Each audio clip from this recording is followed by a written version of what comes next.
Good afternoon. Thank you for attending the SentinelOne First Quarter Fiscal Year 2025 Earnings Conference Call. My name is Cameron, and I'll be your moderator for today. All lines will be muted during the presentation portion of the call, with an opportunity for questions and answers at the end. I would now like to pass the conference over to your host, Doug Clark, Vice President of Investor Relations. You may proceed. Good afternoon, everyone, and welcome to SentinelOne's earnings call for the first quarter and fiscal year 25, which ended April 30th. With us today are Tomer Weingarten, CEO, and Dave Bernhardt, CFO. Our press release and a shareholder letter were issued earlier today and are posted on the Investor Relations section of our website. This call is being broadcast live via webcast, and an audio replay will be available on our website after the call concludes.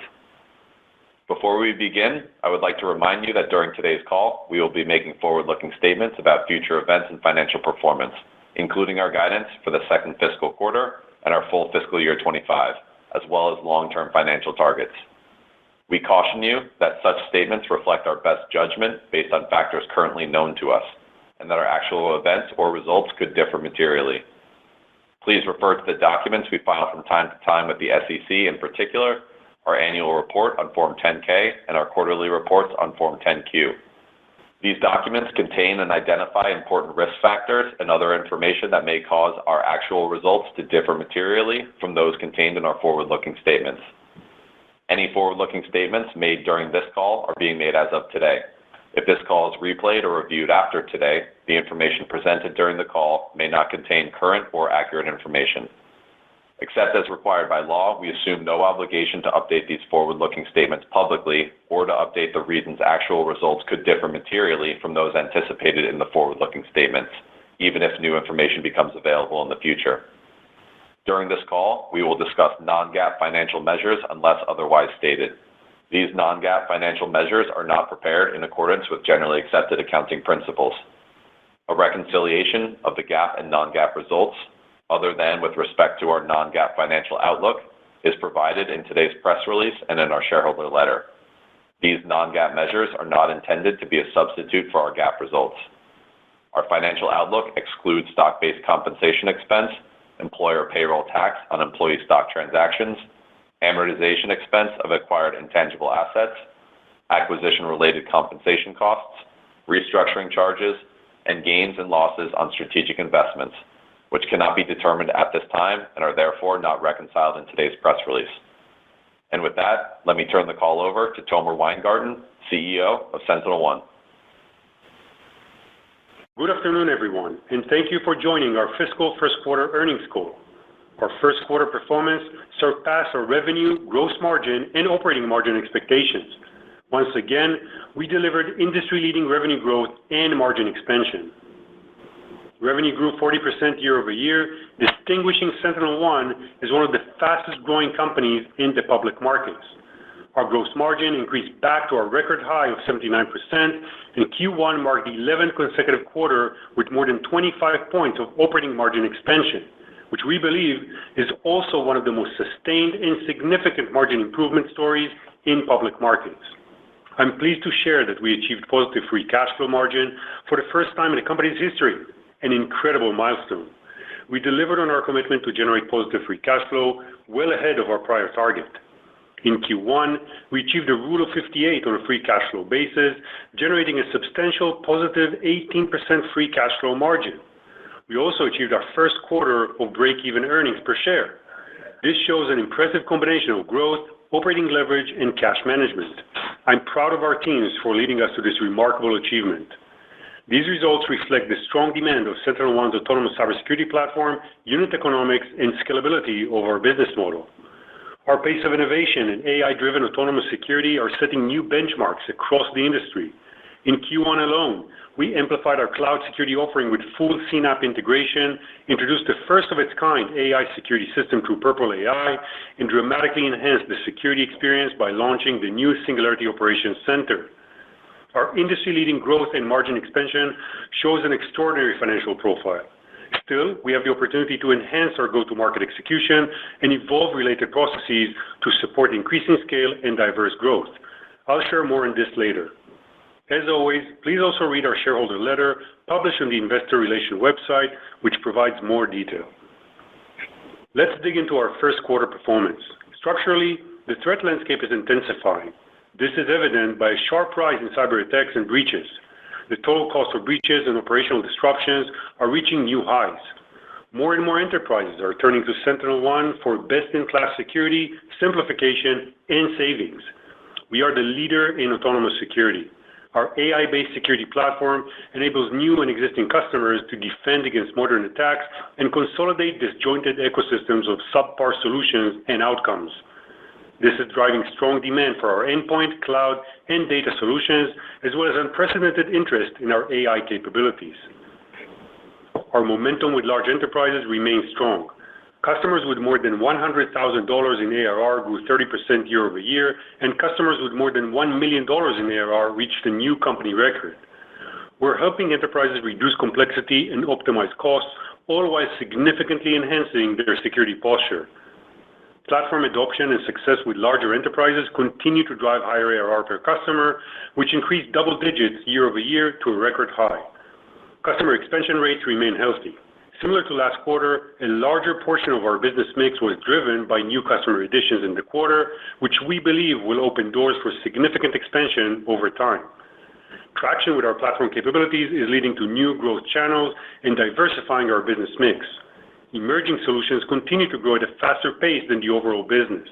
In Q1, Singularity Data Lake remained our fastest growing solution, once again growing triple digits, followed by cloud, identity, and others. We're just scratching the surface of a massive addressable market ripe for disruption. On the competitive front, enterprises continue to select SentinelOne against legacy and next-gen security vendors in a majority of evaluations. Our technology comes out on top across every capability, be it endpoint, cloud, data, or AI. Singularity outperforms both point products and disjointed platforms alike. For years running, SentinelOne has led objective evaluations like MITRE, as well as industry reviews from Gartner and others. In a market riddled with complexity and substandard solutions, we're empowering our customers and partners with the industry's most advanced AI-powered protection through one data architecture, one platform, one agent, and one user interface. We focus on better security outcomes in real time, offering a unique combination of a premier security platform and lower cost of ownership to customers. It's important to understand the structural forces surrounding cybersecurity and some of the hard realities the industry faces. Point products, data silos, and disjointed platforms leave gaps that are regularly exploited. Large next-gen vendors try to sell endless lists of products and modules. This approach may enhance their own profits, but it does not ensure the cybersecurity of their customers. A rising number of security breaches serves as clear evidence of this unfortunate reality. The status quo is failing. Breaches continue to happen at a faster pace.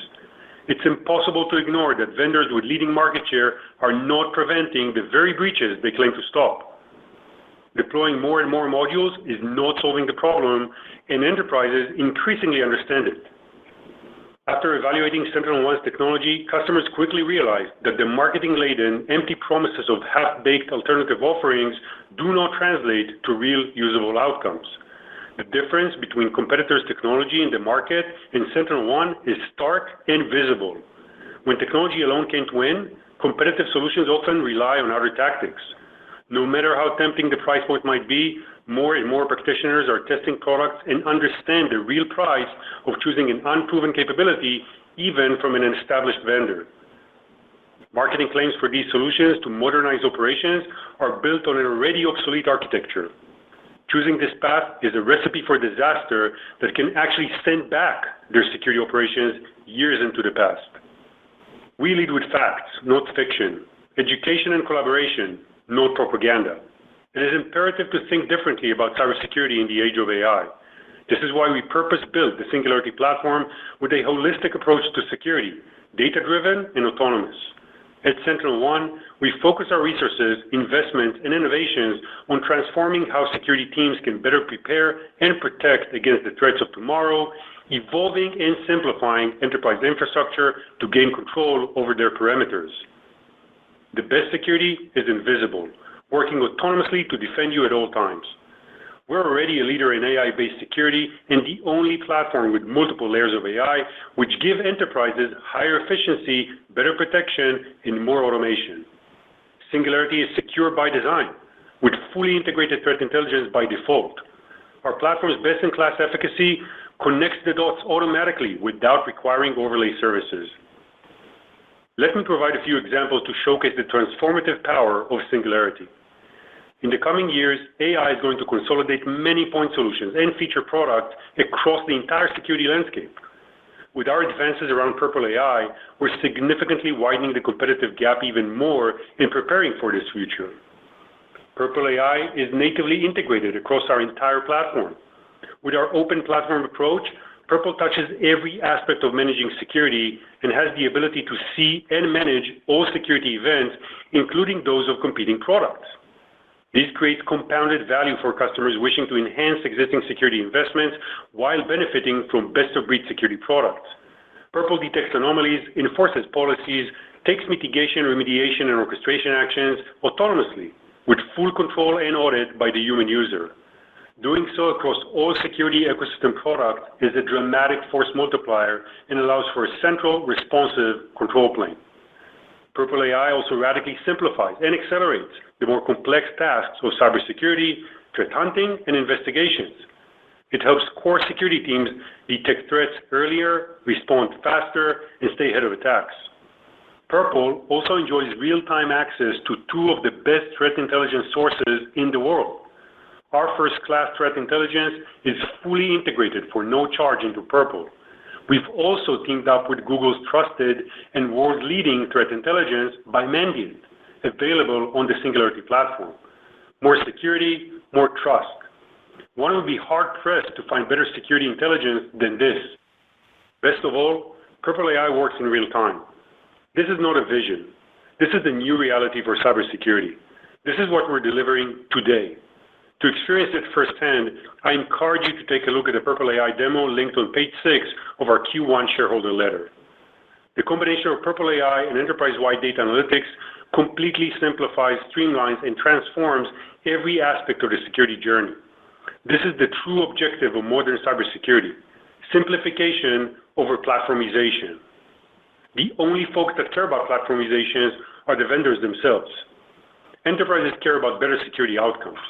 With Purple, there's no vendor lock-in or product compromises. Putting all eggs in the same basket is not advisable in security and does not ensure the benefit of the customer. While competitors are developing chatbot assistants, our vision is to deliver a fully autonomous AI-based security that is always on, securing the enterprise every day at all times. Purple is an AI security partner for humans. In an age of AI-based attacks, Purple alleviates the challenges of machine speed response, talent shortage, alert fatigue, and frees up analyst time by doing the grunt work, all while autonomously securing the enterprise. The difference is vast. The feedback for enterprises has been overwhelmingly positive, and this is based on actual deployments, not just marketing demos. Early adopters of Purple AI have reported 80% faster threat hunting and investigations. One enterprise said Purple was saving its security team hours over the course of a single day. Another was enthusiastic about not having to memorize Splunk queries any longer. Finally, and this is my favorite quote, Purple AI changes everything. I finally feel in control. Tasks are faster, incidents are clearer, and I don't have to guess how I'm going to prioritize my time. Coming out of RSA, the interest for Purple AI is growing rapidly. It's already leading to customer wins and competitive displacements. For instance, in Q1, a major insurance provider chose to replace Carbon Black after using it for 10 years and selected SentinelOne over other next-gen vendors. Purple AI was the game changer for this customer. It unified the entire enterprise security aperture and unlocked the efficiency needed to stay ahead of attacks. And as I've mentioned, the true value of Purple gets compounded when paired with other aspects of the Singularity Platform. This particular customer selected endpoint, cloud, identity, and data. Customers that choose Purple distinctly select a wider range of platform capabilities from SentinelOne. And we're pairing Purple AI with our completely redesigned user interface. We call it the Singularity Operations Center. When security teams spend all day, every day interacting with a platform, the experience needs to be flawless and intuitive. Security analysts don't want to worry about an endless list of modules. We're building a seamless security experience that just works and results in better posture with one centralized view of all security workflows across the enterprise. Security teams can now manage all SentinelOne and non-SentinelOne security alerts in one place with comprehensive investigations that clarify clarity, origin, and context of an alert. It's like sitting in the cockpit of a modern spacecraft, fully autonomous experience while having complete visibility of all events as well as physical and virtual assets, including endpoints, cloud, identity, and network. Behind all of this is our Singularity Graph and Correlation Engine, which contextualizes all alerts, identifies patterns, and ultimately aid in earlier detection to prevent breaches. Together, we believe that Purple AI and our new Singularity Operations Center creates the most advanced security platform available for enterprises, simple, automated, and secure with full visibility across the entire network. Also at RSA, we launched Singularity Cloud Native Security. In just a few months, we acquired and integrated PingSafe into our unified Singularity platform. I'm proud of the speed in which we were able to bring the solution to the market. Our new agentless cloud security helps enterprises prioritize their time and prevent attacks before they happen. Our cloud-native security cuts through the noise using a unique offensive security engine that safely simulates attack paths and provides for active security. No other solution on the market takes this approach, removing the noise and making it more actionable than competing solutions.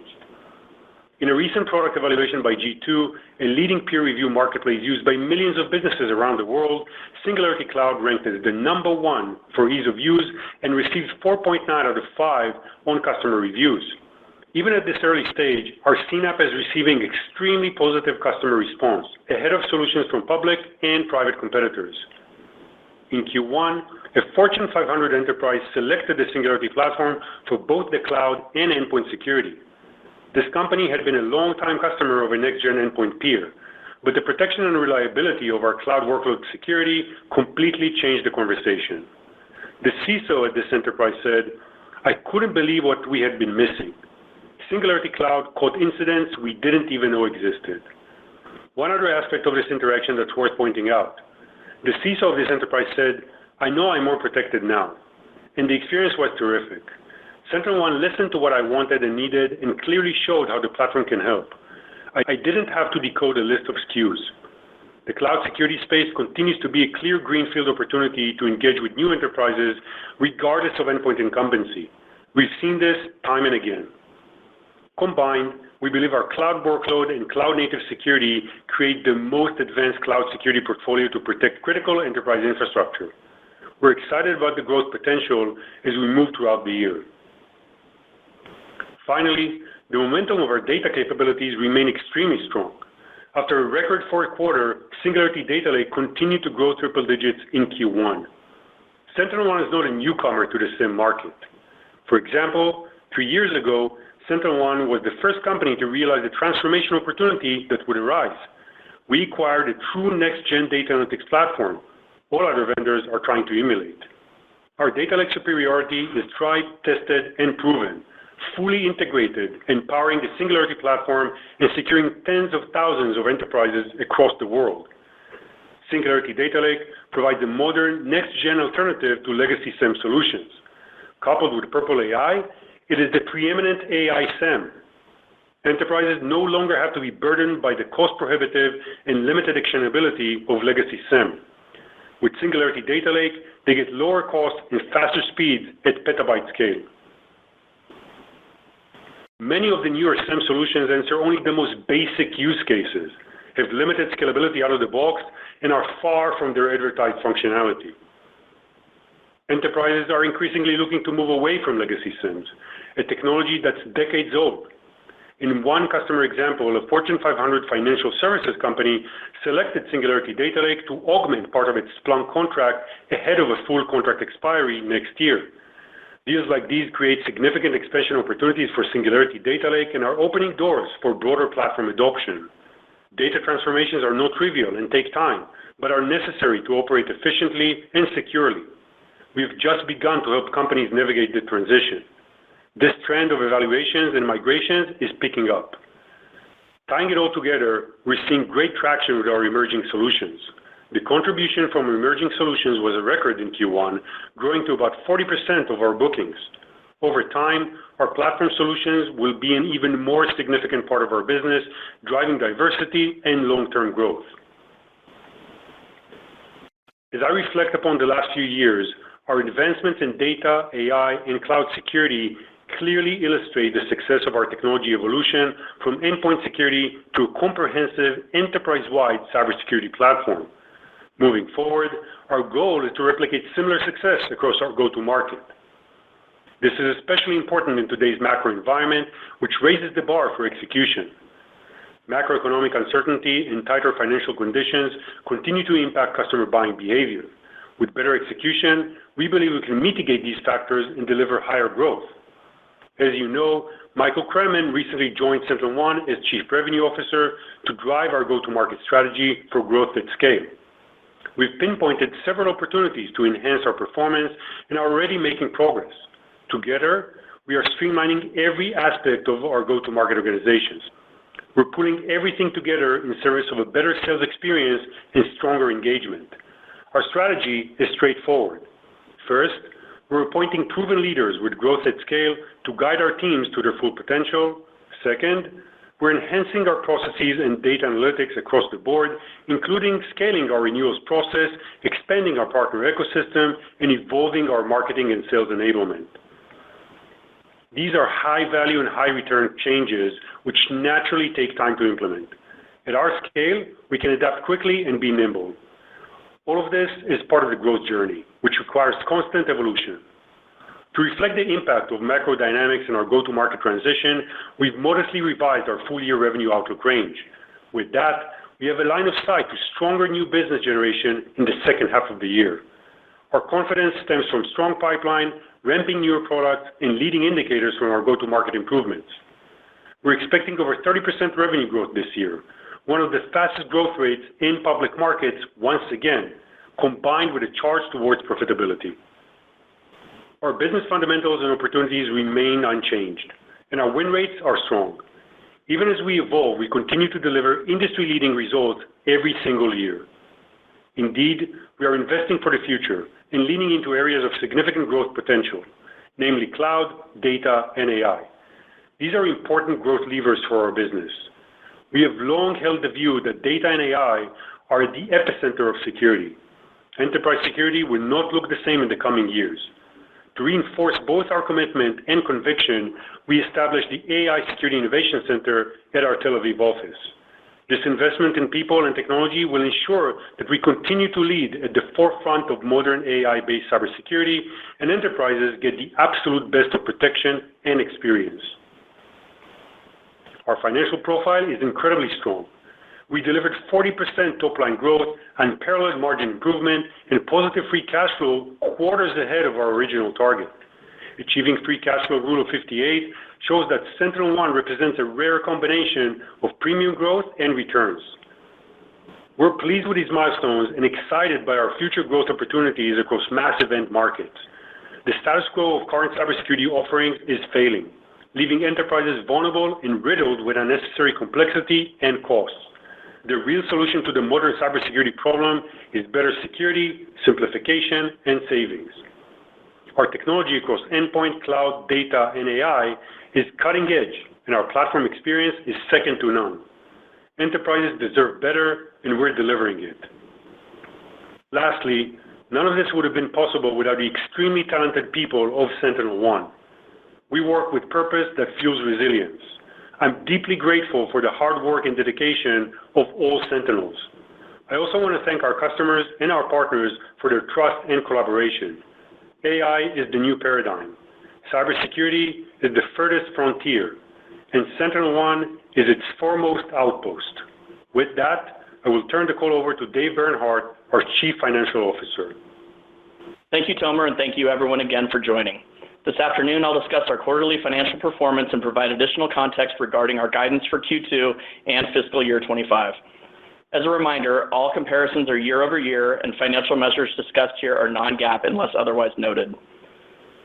Our first quarter results not only met, but exceeded our revenue and margin expectations, reinforcing our position as an industry leader in revenue growth and margin expansion. We also delivered our first ever quarter of break-even EPS, a significant milestone on our path to sustained profitability. Revenue grew 40% to $186 million in the first quarter. Our growth was also balanced across geographies. Revenue from international markets grew 44%, representing 37% of quarterly revenue. Our Q1 revenue also benefited from a strong contribution of PinnacleOne, our recently launched and technology-enabled cyber strategy and risk management practice.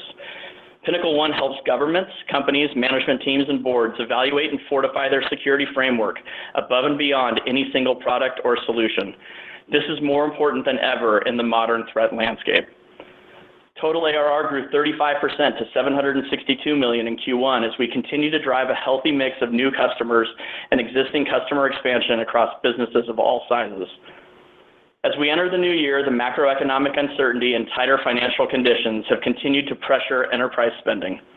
We are still operating in a high interest rate and a high inflation environment, which continues to impact new budgets and expansionary spending. Simultaneously, as Tomer mentioned, we're in the process of revamping our go-to-market under our new CRO. Combined, these dynamics impacted our ARR in Q1, which is also our seasonally smallest quarter of the year. While we expect macroeconomic challenges to persist, our go-to-market enhancements and technology leadership positions us well for future growth. We're focused on the path forward. We have a clear plan and line of sight to better net new ARR growth trends in the second half of the year, supported by a strong pipeline, new product contributions, and an enhanced go-to-market. Looking beyond the top-line growth, our gross margin increased sequentially back to our record high of 79%, underscoring the effectiveness of our top line and cost management. Year over year, gross margin improved 4 percentage points. We're benefiting from scale efficiencies and strong platform unit economics. Our best-in-class gross margin also indicates healthy pricing and the success of our value-added approach. Our unified platform architecture delivers better unit economics for SentinelOne as well as our customers. In addition, we continue to make extraordinary improvements to our operating margins. Q1 marked our 11th consecutive quarter of more than 25 percentage points of year-over-year expansion.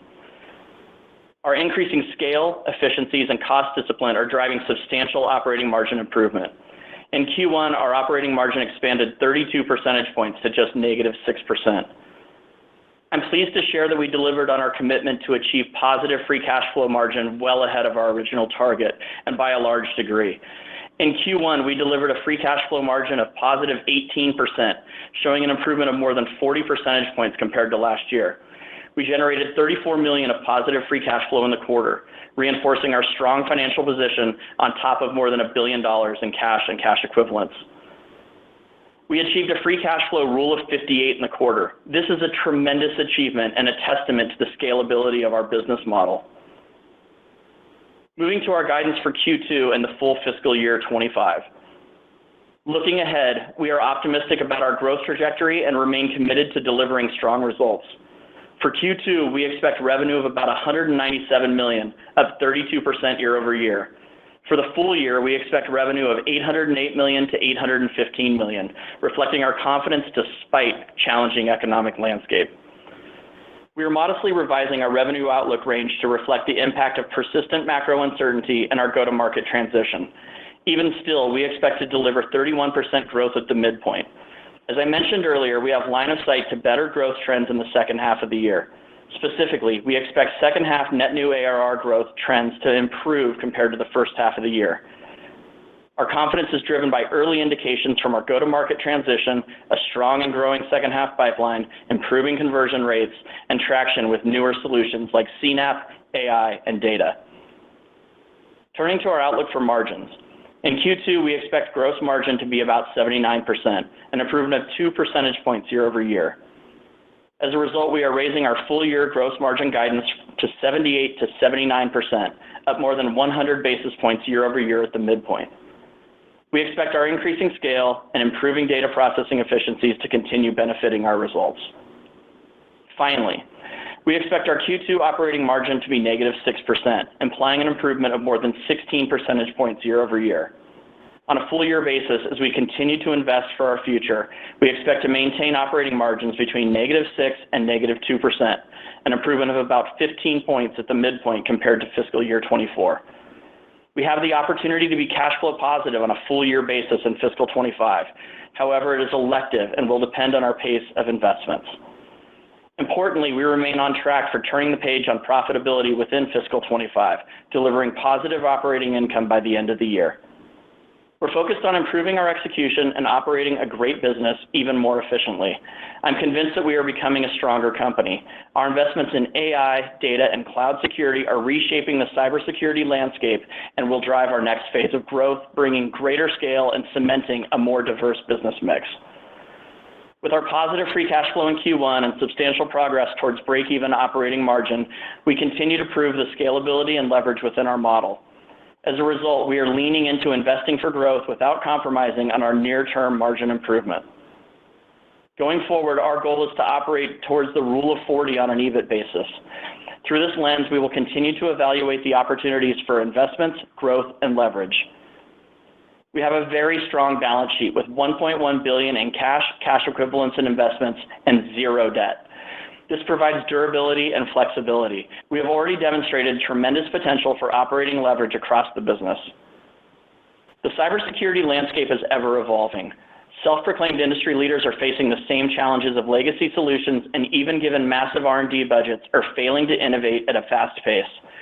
They're failing to stop breaches and solving security problems. Our Singularity Platform offers superior protection, and we're widening the gap of AI-based security in a significant way. This transformation has placed us at the intersection of massive market opportunities and critical enterprise needs. And we are delivering superior top-line growth and margin improvement. We lead with facts, not fiction. We're building the future of AI-based security around superior security, simplicity, and savings. With our robust financial position and innovations, we are well prepared to continue leading the industry and delivering value to our stakeholders.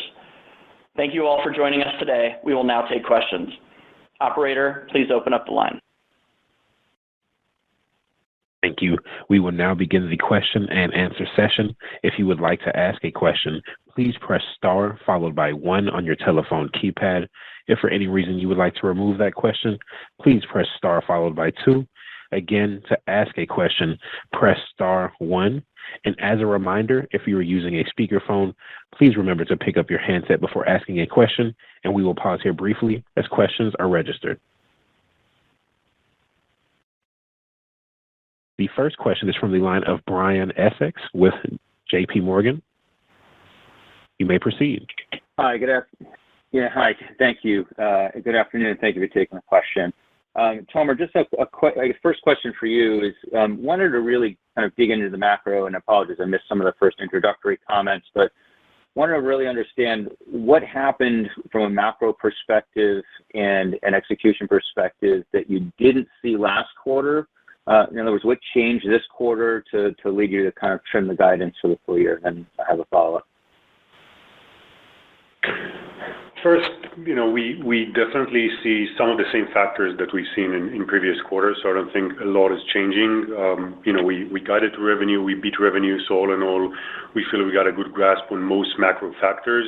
I think you're still seeing for us, a seasonally small quarter or the smallest quarter we have, and you're seeing, timing of large deals, you're seeing, sizes of different deals change throughout the quarter. That I think is kind of the full extent of what we see from kind of the macro pressure. I do think that for us internally, execution-wise, our go-to-market is constantly evolving. We're improving our renewal process, we're improving our marketing process, we're improving our enablement. All of that is also taking shape very, very nicely. But with that, it does add, some level of transition in our operations, and that's what we're factoring in. It's less than a 1% adjustment to the year, and we feel that's kind of needed at this point. But all in all, again, really strong performance, keeping the year at kind of an industry-leading growth. We feel pretty good about it.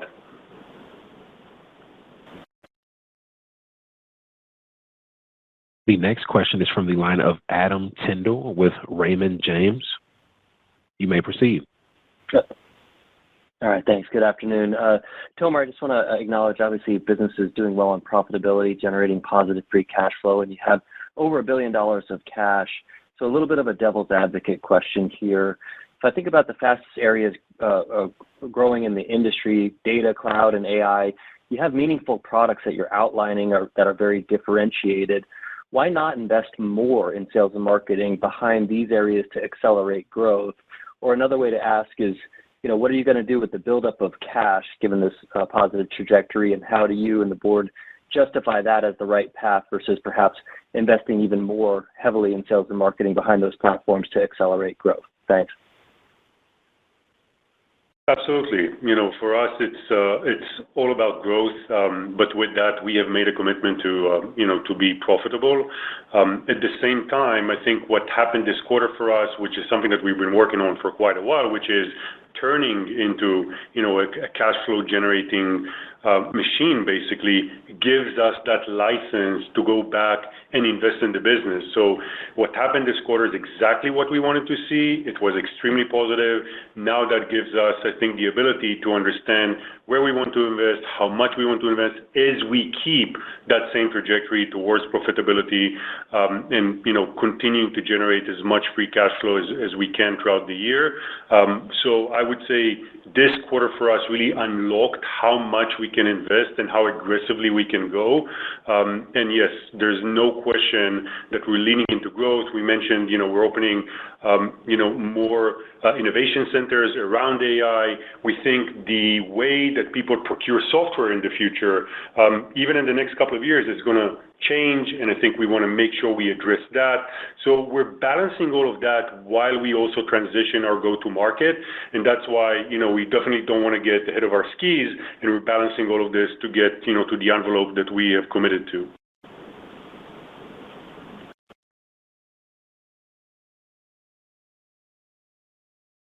The next question is from the line of Hamza Fodderwala with Morgan Stanley.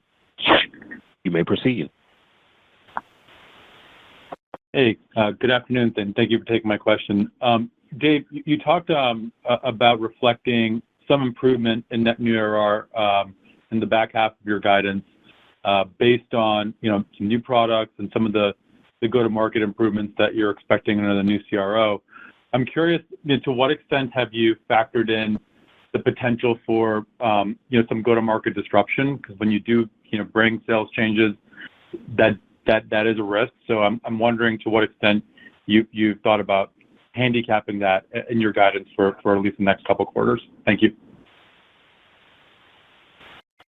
Yeah, thanks, Hamza.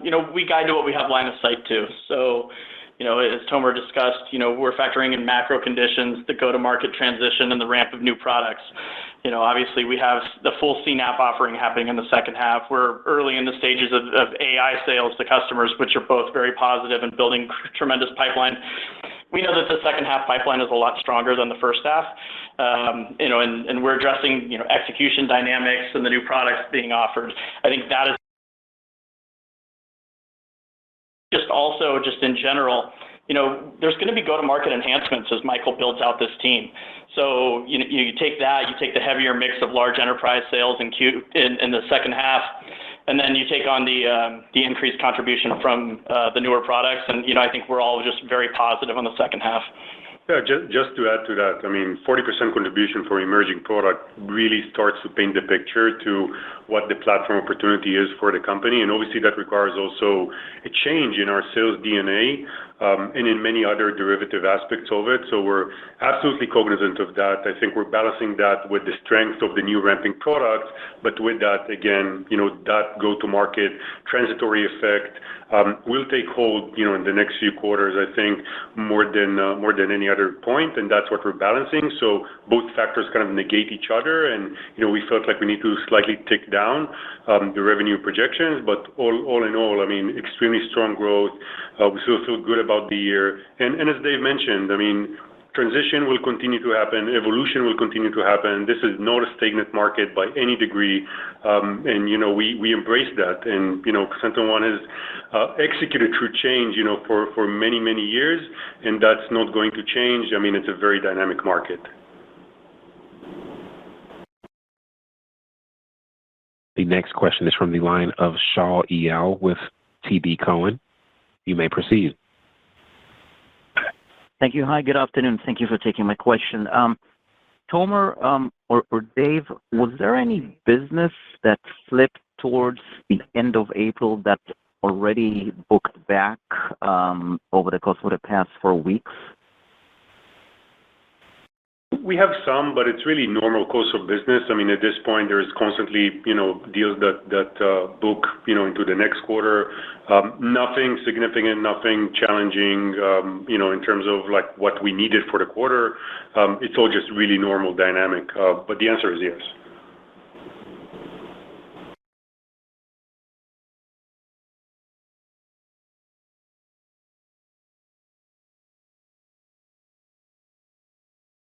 The next question is from the line of Trevor Walsh with Citizens JMP. You may proceed. Great. Thanks all for taking my question. Tomer, you mentioned the fairly quick integration of PingSafe. Just curious around the dynamics of kind of, was that just more internal efforts to get it going faster? And could you maybe share on top of that what some level of what the uplift looks like for kind of selling into that CNAP sector beyond kind of what you're already doing with workload protection and kind of the stuff that was already on the truck, as it were? Thanks. The integration was mostly planned. We got a massively talented R&D force, and that only gets stronger with the PingSafe acquisition. I think that for us, it was always about delivering a unified experience for the customer. You've heard that, talk about that quite a bit. So keeping true to what, the value should be when you're using these platforms is really what guide us as we think about integration. The uplift is substantial. I mean, we had one leg of cloud security with workload protection. Now we got the other leg, so you can think about it as really doubling the opportunity for us. And obviously, as you look at our customer base, it's very underpenetrated with cloud security. As you look at some of the forward-looking opportunities, even with different endpoint incumbency, we're still able to go in and demonstrate superiority in the cloud security footprint. So all in all, a highly strategic motion for us. PingSafe is a great technology, and it's just going to make our entire cloud security suite stronger.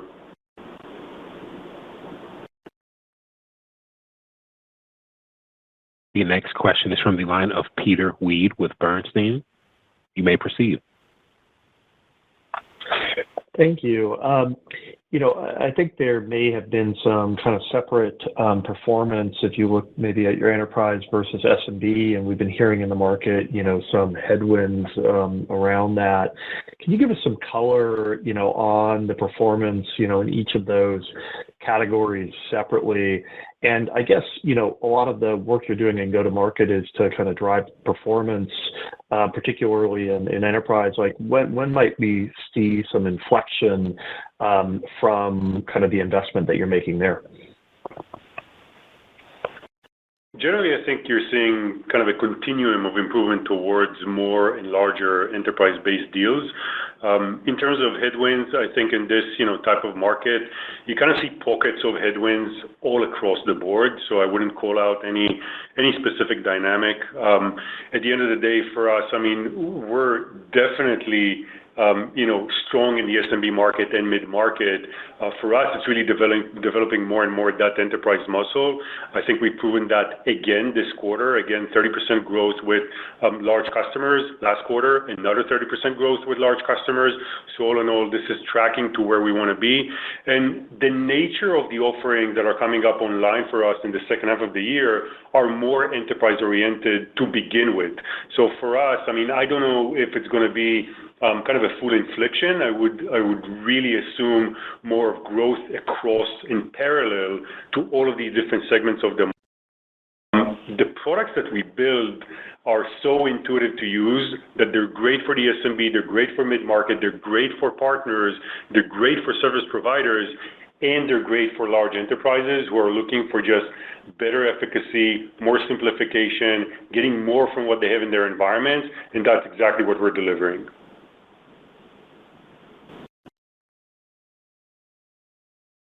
The next question is from the line of Tal Liani with Bank of America. You may proceed.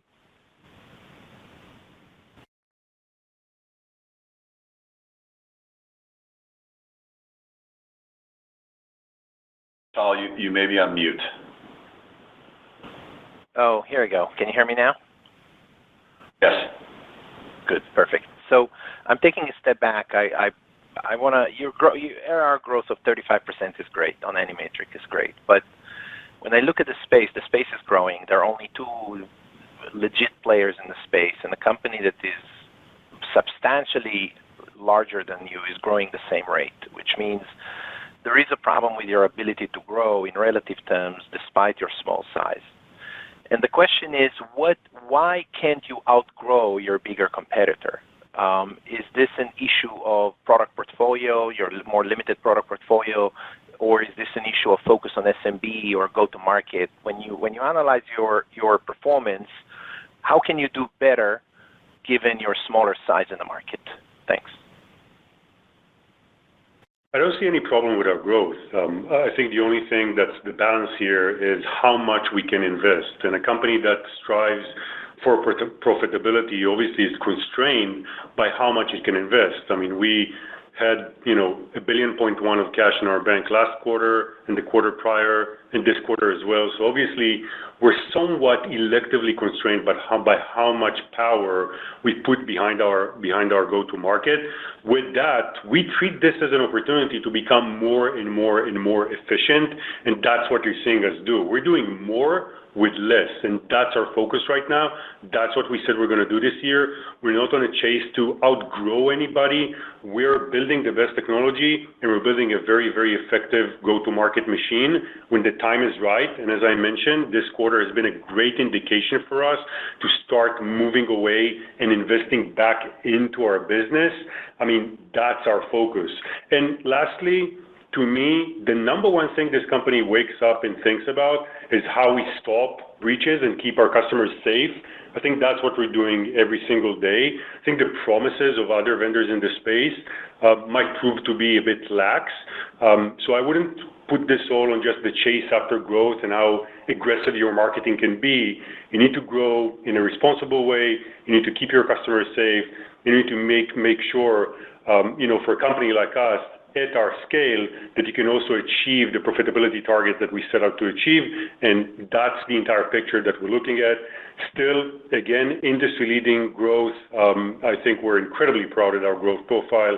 Ending up this quarter with 40% growth and basically, break even or 18% positive free cash flow. That's a Rule of 58 company. I think this is a tremendous profile.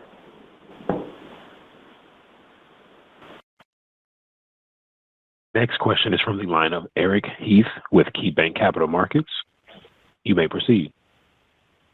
Hey, thanks for taking the question. I guess just to follow on some of those comments, Tomer and Dave, I mean, it's good to see the reiteration of the margin guide, but I guess just given the competitive nature of the market and some of the go-to-market changes and continue to have strong growth targets for this year, just curious how you're thinking about the confidence to support that growth and product innovation while maintaining what's fairly modest OpEx growth. And then a second one, if I could, just I don't know if we got great granularity on some of the go-to-market changes, so we'd love to hear some more details on what some of those changes you're instituting are. Thank you.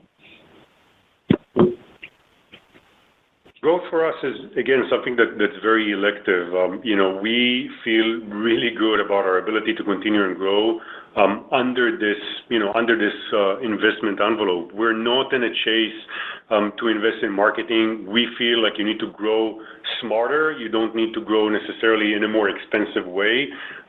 If anything, I think that the lack of technology superiority by some of the other vendors in the space leads them to lead with marketing and leads them to saturate the space with marketing messaging that maybe is far ahead of where the product are actually in reality.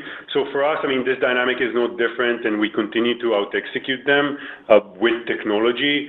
For me, focusing on the core areas, data, Purple, which is kind of our AI offering, obviously, and cloud is the right way to go, instead of diluting across a multitude of different modules that dilutes your R&D, dilutes your focus. We just find more effective ways to grow in this market. This is still a very difficult macro environment. I wouldn't advise that customers out there are looking to spend so much at this point in time. So for us, it's really about taking it quarter by quarter, assessing our investments, and then deciding where do we want to put more firepower. And that has been the philosophy, from the start of this year. So far, I think we're on the right path, and we're excited for the second half of the year.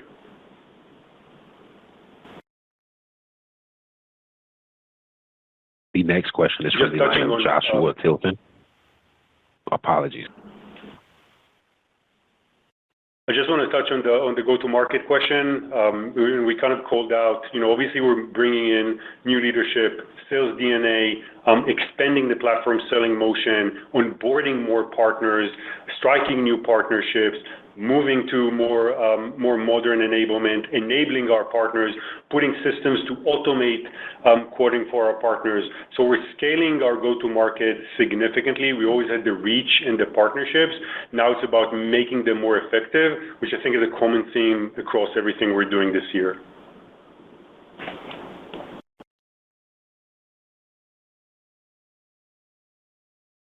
The next question is from the line of Joshua Tilton with Wolfe Research. You may proceed. Hey guys, thanks for taking my questions. Also jumping around tonight, and there's a fire alarm going off in my office, so I apologize if this was mentioned already. But I guess what I'm just trying to understand is you're talking us to believe in confidence in the second half. Is there anything that you can give us to kind of increase investor comfort around the visibility you have? Because from our perspective, we were given guidance 90 days ago, and the quarter kind of shook out a little bit worse than expected. So where does the confidence in the visibility a few quarters out from now come from when it's been kind of difficult to guide just 90 days in advance? And then the second part of my question is just, there's a lot of talk at the end of the prepared remarks about how you guys are thinking about profitability, lenses and rule statuses, and I'm just trying to understand as we go forward, are you going to continue the margin expansion story that we see today? Are you guys going to put the brakes on that?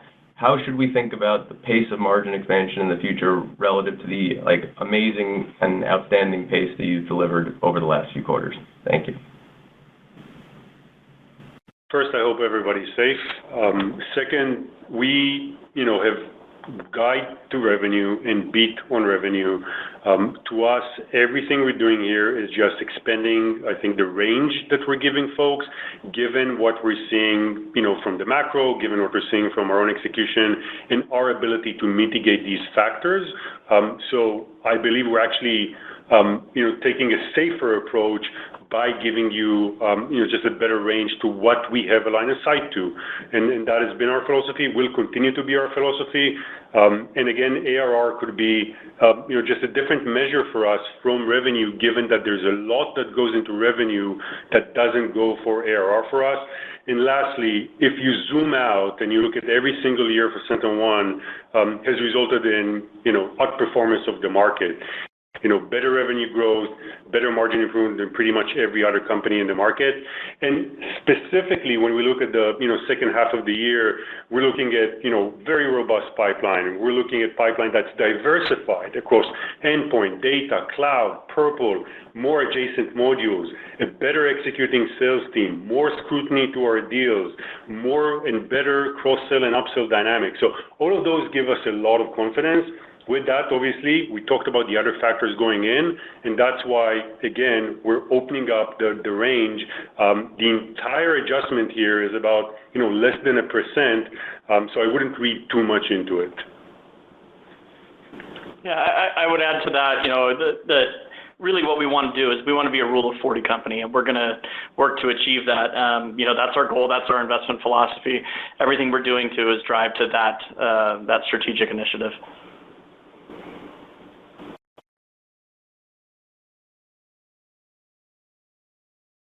The next question is from the line of Rudy Kessinger with D.A. Davidson. You may proceed. Hey, thanks for taking my question. I don't believe it was in the shareholder letter. Just what was net retention, TTM net retention? I know you said business continues to skew more towards new versus existing, but could you share that figure? Yeah, thanks, Rudy. We remain in expansionary territory, so we're north of 110%. That's continuing the focus on new customer acquisition. Still in very good relationship and upsell to existing customers as well. So we're pretty proud of remaining in expansionary territory. As we continue to grow at the scale we are.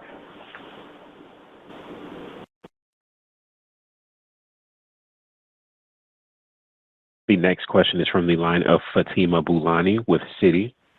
You may proceed. Thank you for taking my questions.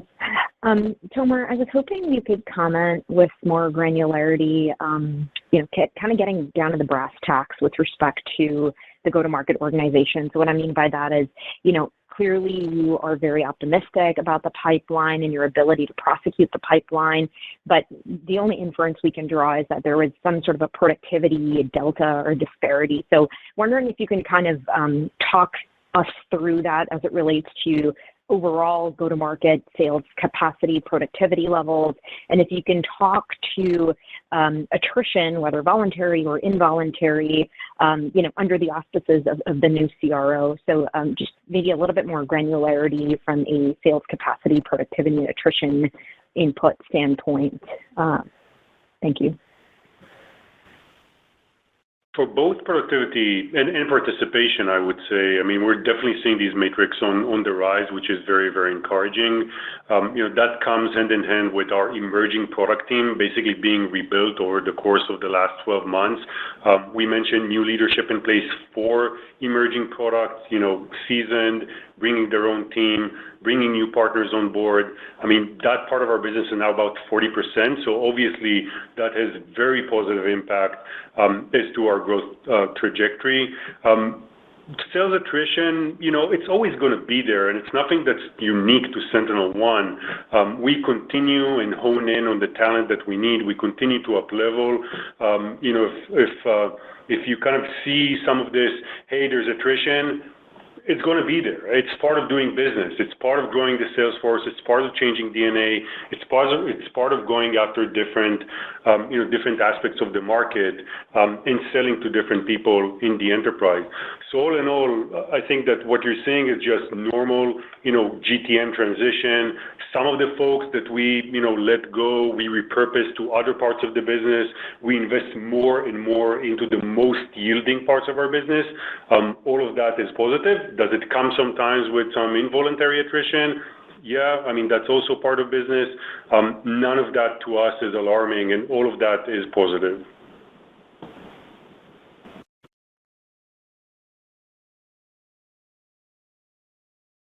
The next question is from the line of John DeSuking with Guggenheim. Hello, thank you for taking my question. Questions for Tomer. Tomer, you said that enterprise demand remains strong, and there's been a lot of discussion on that. But can you talk about demand in the SMB to mid-market and any changes to that more recently? Because that seems to be an area where we're starting to see some softness elsewhere. Thanks. We're seeing strength across the board. I think that generally, as I mentioned, there's going to be some pockets of tailwinds in every part of this market. Some areas in SMB are softer than others. So yes, you can claim there's some softness in SMB, but also some softness in some other parts of enterprise. I think in a normalized view, we can't really call out any one specific area of our business that is, experiencing some different dynamics in a material way. So all in all, I think, both statements are right. There is some softness, but at the same time, we don't view it as material. We kind of feel it's more skewed across the board, and that's what we kind of call out as just a more difficult macro. And that's something that we just, kind of work through, improve our execution, move to parts of the market that are just better yielding, and focus our investments there.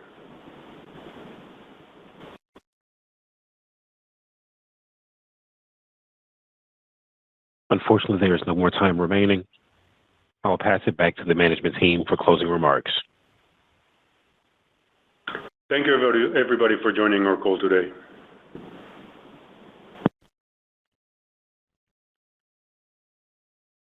That concludes the SentinelOne first quarter fiscal year 2025 earnings conference call. Thank you for your participation.